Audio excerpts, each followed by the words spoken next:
جھوٹ جس کی کوئی بنیاد نہیں. حدود آرڈیننس میں کوئی دفعہ ایسی نہیں ہے جو یہ کہہ سکے, جو یہ کہے کہ اگر عورت 4 گواہ نہ لا سکے تو اسے پکڑ کر بند کر دو یا اس کو سزا جاری کرو. کوئی دفعہ حدود آرڈیننس میں ایسی موجود نہیں. میں نے خود اس حدود آرڈیننس کے تحت 17 سال تک مقدمات سنے ہیں, اور پہلے وفاقی شرعی عدالت میں, فیڈرل شریعت کورٹ میں, اور اس کے بعد سپریم کورٹ کی شریعت اپیلیٹ بینچ میں. 17 سال سپریم کورٹ میں اور 1.5 سال فیڈرل شریعت کورٹ میں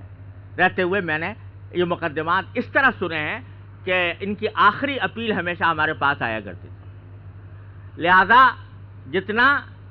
مجھے پتا ہے اس قوانین کا, وہ شاید اگر میں یہ کہوں تو مبالغہ نہیں ہوگا کہ کسی اور کو پتہ نہیں. اس لیے کہ اس قانون کی بنانے میں بھی کچھ خدمت کا مجھے موقع ملا, اور اس کے بعد اس کی تنفیذ میں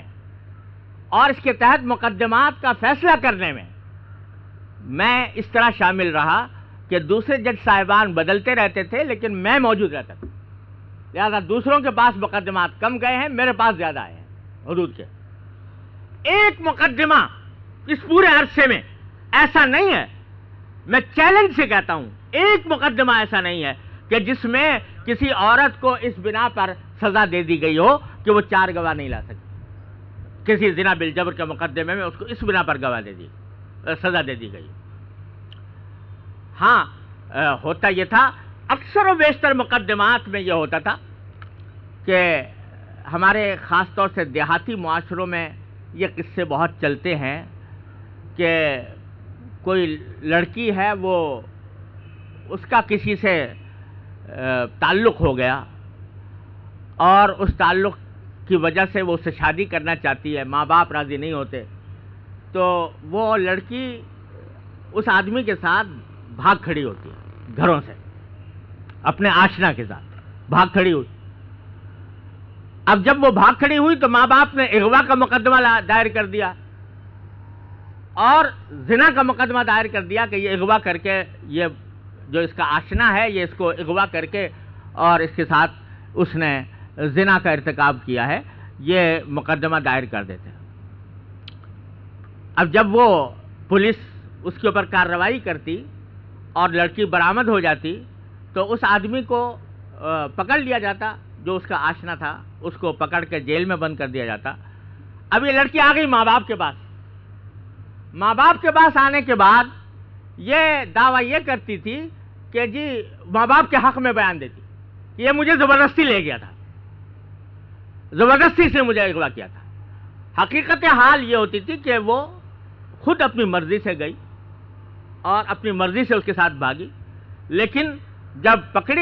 پکڑی گئی تو ماں باپ کے زیر اثر آ کر اس نے بیان یہ دے دیا کہ میرے ساتھ زبردستی ہوئی تھی, میرے ساتھ زیادتی ہوئی تھی اور مجھے زبردستی پکڑ کر لے گیا. عدالتیں جب مقدمے کا تجزیہ کرتی تو اس میں نظر آ رہا ہوتا کہ اس میں جبر کا پہلو صحیح طریقے سے ثابت نہیں ہو رہا, یعنی یہ بات ثابت نہیں ہو رہی کہ وہ آدمی زبردستی لے کر گیا تھا, بلکہ کچھ شبہ بلکہ غالب گمان یہ ہو رہا ہے کہ لڑکی اپنے مرضی سے گئی.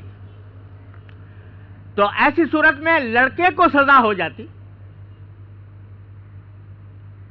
زنا کے اغوا کی وجہ سے اور زنا کی وجہ سے لڑکے کو سزا ہو جاتی, لیکن لڑکی جو ہے وہ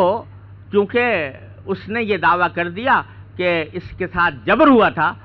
اور جبر کا پہلو اگرچہ ثابت نہیں ہو سکا لیکن رضامندی بھی ثابت نہیں ہو سکی, لہذا شک کے فائدے کی بنا پر لڑکیاں عام طور سے سزا سے بچ جاتی تھیں اور لڑکوں کو سزا ہوتی تھی. یہ میرا 17-20 سال کا تجربہ ہے, اور میرے ساتھ جو جج صاحبان بیٹھتے رہے ان میں سے کسی سے بھی پوچھ لیں, ہر ایک آدمی کا تاثر یہی ہے. اور یہ صرف میری بات نہیں ہے, جب یہ شور غل اٹھا تھا حدود آرڈیننس کے خلاف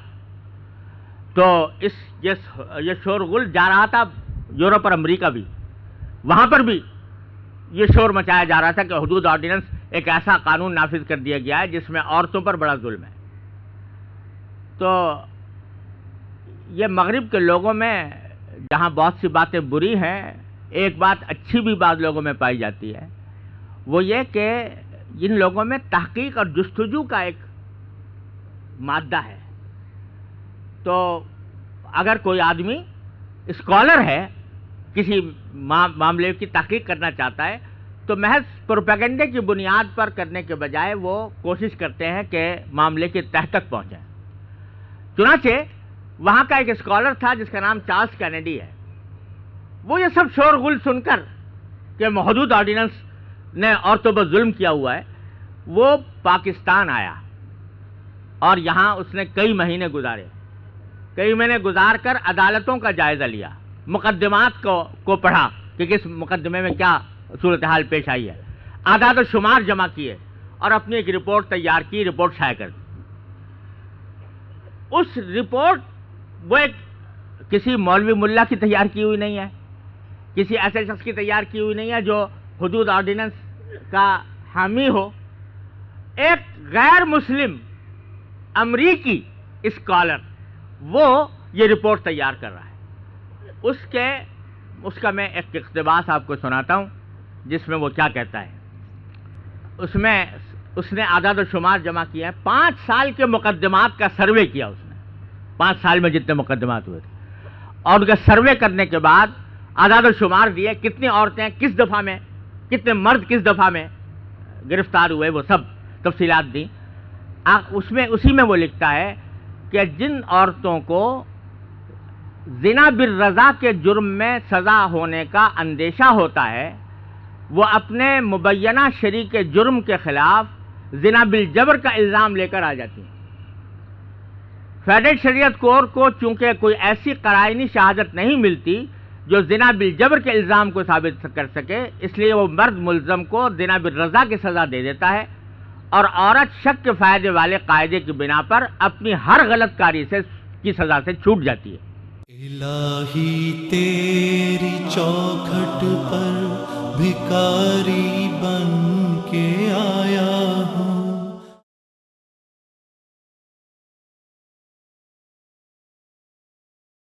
الہی تیری چوکھٹ پر بھکاری بن کے آیا ہوں. یہ اس کی فائنڈنگ ہے کہ اس نے سارے مقدمات اور سروے کرنے کے بعد وہ اس نتیجے پر پہنچا کہ مردوں کو سزا زیادہ ہوتی ہے اور عورتوں کو سزا کم ہوتی ہے اس کے مقابلے میں. مگر پروپیگنڈا یہ ساری دنیا میں ڈھنڈورا پیٹا جا رہا ہے کہ عورتوں سے جیلیں بھری ہوئی ہیں. جب یہ تحفظ خواتین کے نام سے، اس دھوکے کے نام سے یہ قانون نافذ کیا گیا، تو اس وقت میں نے بھی ساری جیلوں سے معلومات اکٹھی کی، بھئی کتنی عورتیں ہیں. اس صدر صاحب نے یہ بھی کہا تھا کہ جیلیں بھری ہوئی ہیں عورتوں سے اس حدود آرڈیننس کے تحت. تو میں نے جیلوں کا ریکارڈ منگوا کر اور اس کے اعداد و شمار جمع کیے تھے کہ کتنی عورتیں کتنے مرد گرفتار ہیں. پورے پنجاب میں یہ سب سے زیادہ مقدمات اس قسم کے پنجاب سے آتے تھے. پورے پنجاب میں جو عورتیں جیل میں تھیں اس حدود آرڈیننس کے تحت، ان کی تعداد کل 9 تھی، 9 عورتیں، جبکہ مردوں کی تعداد 100 سے زیادہ تھی. پنجاب میں، سندھ میں 2 عورتیں تھیں، بلوچستان میں 1 بھی نہیں تھی، سرحد میں بھی مجھے اس کی صحیح تعداد یاد نہیں، لیکن وہ بھی ایسی تھوڑی سی تعداد تھی. اس کو کہا جا رہا تھا کہ یہ عورتوں سے جیلیں بھری ہوئی ہیں پورے ملک کے اندر اور حدود آرڈیننس کی وجہ سے بھری ہوئی ہیں. یہ تھا پروپیگنڈا جس نے ایک طوفان مچا کر کھڑا کر دیا، اور ذرائع ابلاغ، ٹی وی اور ریڈیو اور اخبارات، اس میں مقالے اور مضامین چلتے رہے، اور اس کے نتیجے میں لوگوں کے ذہنوں میں یہ بات بیٹھ گئی، اور اس جھوٹے پروپیگنڈے کی بنیاد پر یہ تحریک چلائی گئی کہ حدود آرڈیننس کو ختم کر دیا جائے. ایک کمیشن بٹھایا گیا پہلے،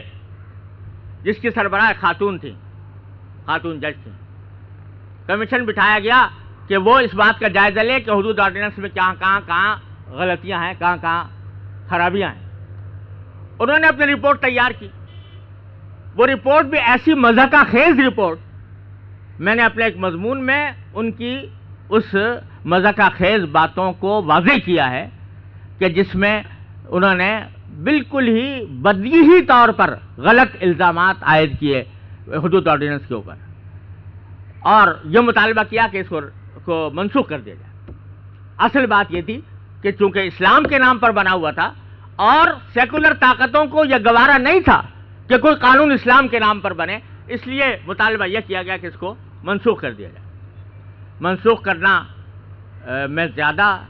خطرہ تھا کہ لوگ جو ہے وہ اٹھ کھڑے ہوں گے، تو اس واسطے پھر حکومت نے یہ سمجھا کہ بھائی منسوخ نہ کریں، کچھ ترمیمات کر دیں، اور ترمیمات کا نام دیا تحفظ خواتین آرڈیننس، تحفظ خواتین بل۔ میں اس وقت ملک سے باہر تھا اور اخبار میں پڑھا کہ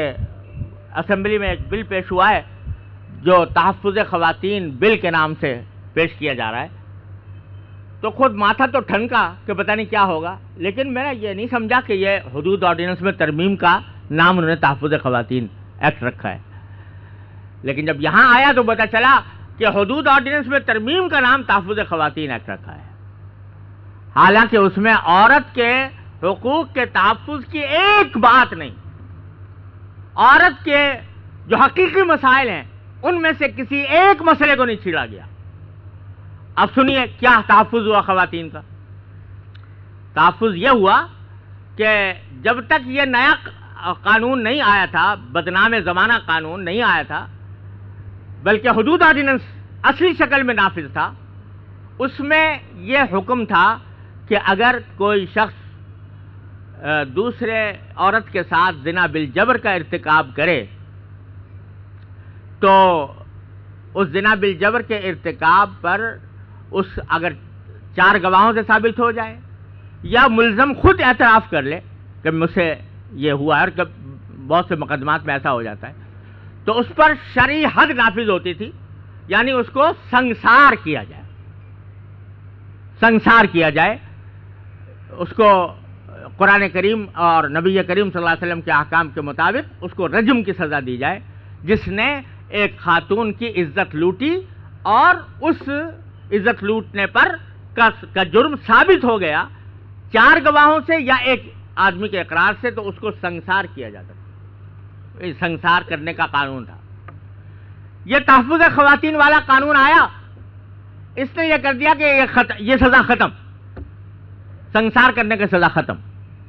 اب اس کو سنگسار نہیں کیا جاتا۔ کیا ہوگا؟ اگر کسی عورت کے ساتھ زیادتی ہوئی ہے تو اس کا واحد سزا یہ ہے کہ وہ یا جیل کی سزا ہوگی ملزم کو، وہ 10 سال بھی ہو سکتی ہے، وہ 12 سال بھی ہو سکتی ہے، جیسا بھی قاضی مناسب سمجھے، اور سزائے موت بھی ہو سکتی ہے۔ لیکن یہ قاضی اس کے کورٹ کی ثوابدید پر منحصر ہے کہ وہ چاہے 10 سال کی سزا دے کر چھوڑ دے، اور 10 سال کا مطلب آپ کو پتا ہوگا کہ 10 سال جیل اگر کسی کو ہو جائے تو اس میں دن اور رات ایک ساتھ شمار ہوتے ہیں، تو حقیقت معنی میں وہ 5 سال رہ گئے، اور 5 سال رہنے کے اندر بھی آپ کو پتا ہے کہ ہر تھوڑے دنوں کے بعد صدر مملکت اور گورنر وغیرہ کی طرف سے آتا رہتا ہے کہ سزائیں معاف ہو گئیں، 23 مارچ آیا تو اس پہ اتنی سزاؤں کی تخفیف ہو گئی، تو گھٹ گھٹا کے وہ 2-2.5 سال کی سزا رہے گی۔ اب یہ بتائیے عورت کے ساتھ یہ انصاف ہوا کہ جس کی عزت لوٹی گئی تھی زبردستی، اس کی سنگساری کی سزا کو ختم کر دیا گیا، اور ایسی سزا دی گئی جس میں بعض اوقات وہ 2.5 سال میں بھی چھوٹ سکتا ہے۔ اور سنیے، یہ ساری سزائیں جو رکھی گئی ہے اس کے بارے میں یہ قانون تھا حدود آرڈیننس میں کہ جو حد کی سزا ہے وہ کوئی، جب ایک مرتبہ عدالت نے حد کی سزا دے دی تو نہ اس کو کوئی حکومت منسوخ کر سکتی ہے، نہ صدر مملکت منسوخ کر سکتا ہے، لیکن انہوں نے یہ دفعہ اس میں سے نکال دی، جس کے معنی یہ ہے کہ اگر کسی کو حد کی سزا ہوئی ہے تو صوبائی حکومت